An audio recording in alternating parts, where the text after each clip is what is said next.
School का पहला दिन। आज मानव के नए स्कूल का पहला दिन है। वो अपने माता पिता के साथ कुछ दिन पहले ही दूसरे शहर से इस शहर में रहने के लिए आया है। मानव जैसे ही स्कूल की बस में चढ़ा तब उसने देखा कि बस की पहली सीट खाली है।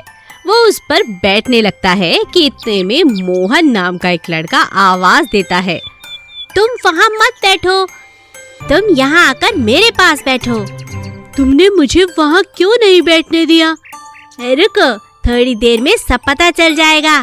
थोड़ी देर बाद शेखर नाम का लड़का बस में चढ़ता है। शेखर पहली सीट पर बैठ जाता है। शेखर एक लड़के को डराते हुए कहता है, क्यों रे, कैसे हो तुम? ठीक हूँ, आप कैसे हो शेखर भाई? देखा तुमने, इसीलिए तुम्हें वहाँ बैठने से रोक रहा था। तुम्हारा धन्यवाद दोस्त, अगर तुम न होते तो मेरा पहला दिन आखिरी दिन बन जाता। स्कूल खत्म होने के बाद वे घर आते हैं। उनकी माँ कहती है, बेटा हाथ धोकर कपड़े बदल लो। खाना खाने के बाद उसकी माँ पूछती है, तुम्हारा पहला दिन कैसा गया बेटा? वैसे तो सब अच्छा रहा। हमारे स्कूल में एक लड़का है जो सबको बहुत तंग करता है। तब मानव की माँ उसे एकजुटता के बारे में बताती है। वह कहती है कि अगर तुम बच्चे एक साथ हो जाओ तो वो किसी भी तरह तुम्हें तंग नहीं कर पाएगा। मैं समझ गया माँ। अगले दिन शेखर जब बस में चढ़ता है तो देखता है कि मानव उसकी सीट पर बैठा है। तू मेरी सीट पर क्या कर रहा है? जानता नहीं, ये मेरी सीट है। आज मैं यहाँ बैठूंगा। तू उठता है या तुझे मारूं? खबरदार, जो तुमने मुझ पर हाथ उठाया। तो तू मुझे रोकेगा? अभी मजा चखाता हूँ। तभी सभी लड़के उठकर कहते हैं, नहीं, हम रोकते हैं तुझे। ये सब देखकर शेखर डर जाता है और कहता है, मैं कहीं और बैठ जाता हूँ। सभी बच्चे मन ही मन बहुत खुश हो जाते हैं।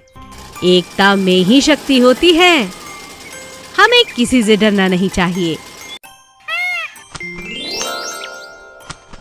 सोने का मोर। एक राजा के महल में एक बहुत ही सुंदर बागीचा था। उस बागीचे में बहुत से मोर थे। वर्षा ऋतु के समय राजा अपने महल में मोरों को नृत्य करते हुए देखता और बहुत खुश होता। एक दिन राजा के दरबार में एक शिकारी आया। महाराज की जय हो, महाराज की जय हो। कहो, क्या लाए हो? आज मैं आपके लिए एक ऐसा मोर लाया हूँ जिसे देखकर आप बहुत प्रसन्न हो जाएंगे। ये मोर कोई आम मोर नहीं, सुनहरे रंग का मोर है। मैंने भी कभी पहले ऐसा कोई मोर नहीं देखा। अच्छा, दिखाओ। जब शिकारी ने राजा को मोर दिखाया तो राजा सच में बहुत खुश हुआ। राजा ने उसे इनाम दिया। ये तो बहुत सुंदर है। आज से ये मेरे बगीचे में रहेगा। इसका खास ध्यान रखा जाएगा। बागीचे में सुनहरे मोर को देखकर बाकी मोर हैरान रह गए। ये मोर तो हमसे बहुत अलग है। इसका रंग तो बिल्कुल सुनहरा है। हम तो इतने रंगीन हैं। इसका रंग हमारे जैसा नहीं है। मुझे तो ये पाखंडी लगता है। सुनहरे रंग का कोई मोर हमने तो नहीं सुना, न देखा। सभी मोर उससे दूरी बनाने लगे। सुनहरा मोर उदास रहने लगा क्योंकि बाकी मोर ना तो उसके साथ खेलते थे, ना ही उससे कोई बात करते थे। सुनहरा मोर कभी खुश नहीं रहता और बारिश आने पर नाचता भी नहीं था।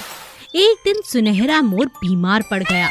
राजवैद्य ने कोशिश की पर वो ठीक ही नहीं हुआ। मुझे सुनहरे मोर के बीमार हो जाने पर बहुत दुख है। सुनहरे मोर के बीमार होते ही बाकी मोर भी बहुत दुखी हो गए। फिर एक एक करके वो सब सुनहरे मोर को मिलने आने लगे। अरे भाई, ये सुनहरा मोर तो बिल्कुल भी घमंडी नहीं है। चलो इससे बात करते हैं। कैसे हो दोस्त? कैसी तबीयत है तुम्हारी? सभी मोर सुनहरे मोर के पास आते और उसका हाल चाल पूछते। कुछ ही दिनों में सुनहरा मोर पहले जैसा हो गया। उसी दिन बहुत वर्षा हुई और सभी मोर एक साथ नाचने लगे। यह सब देखकर राजा बहुत खुश हुए। मुझे खुशी है कि मेरा सुनहरा मोर फिर से ठीक हो गया। ये सभी मोर नाचते हुए कितने प्यारे लगते हैं। जादुई चींटी। एक बड़े पीपल के पेड़ के नीचे बहुत सी चींटियां रहा करती थीं। वो दिन रात मेहनत करके अपने घर को चलाती थीं। सब लोग मिलकर एक साथ मेहनत करके खूब सारा खाना इकट्ठा करते।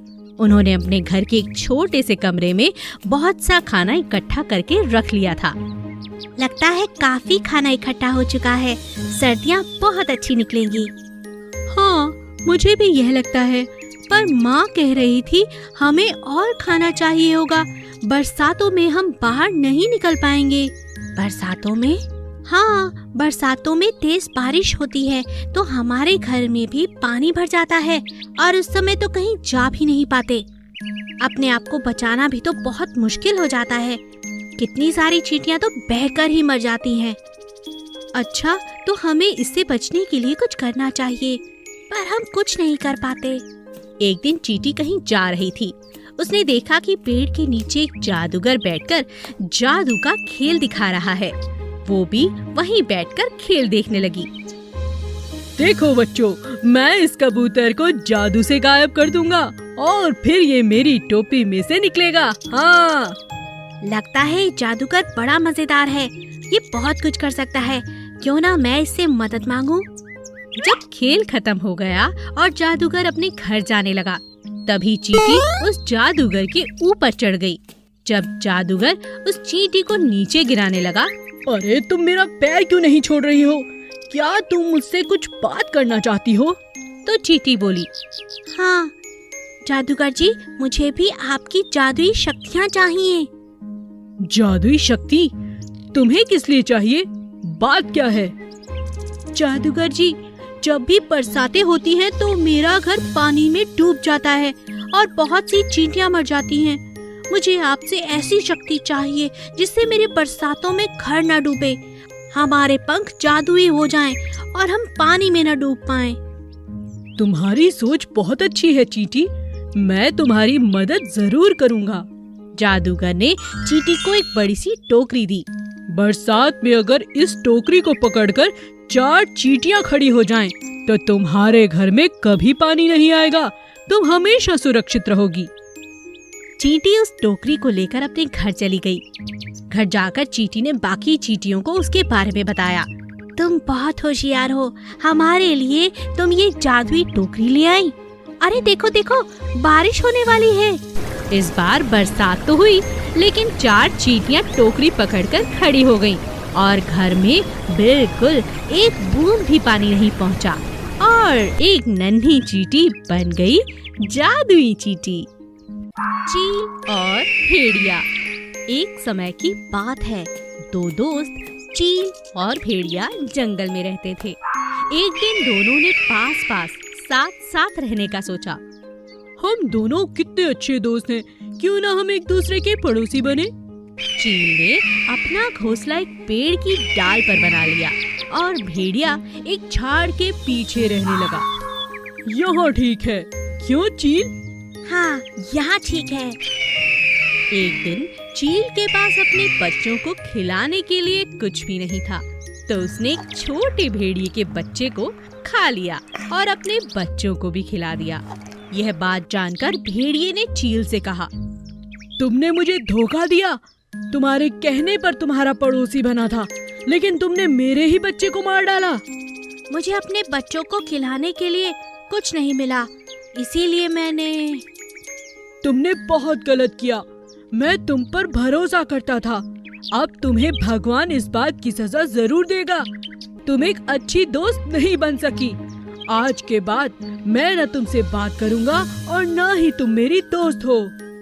यह कहकर भेड़िया वहाँ से चला गया। कुछ दिनों बाद चील ने एक मरे हुए बकरे को देखा। अरे वाह, इतना बड़ा बकरा! लगता है गांव वालों ने इसे मारा है। क्यों ना एक बड़ा हिस्सा अपने साथ ले जाऊं? ये तो बहुत स्वादिष्ट होगा। चील ने चालाकी से बकरे का एक बड़ा हिस्सा अपने साथ लिया और अपने घर लौट गई। अचानक उसके हाथों में जलन होने लगी। अरे ये क्या? इस मांस के अंदर क्या है? हे भगवान, यह तो अंदर कोयला पड़ा हुआ है। लगता है गांव वालों ने खाना पकाने की कोई नई विधि बनाई होगी। ओह ओह, फेंको इसे, फेंको। लेकिन बहुत देर हो चुकी थी। चील के हाथ जल चुके थे।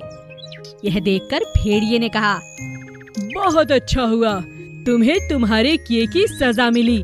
बिना सोचे समझे कभी भी किसी का भी भोजन उठा लेती हो, ये उसी की सजा है। Please subscribe.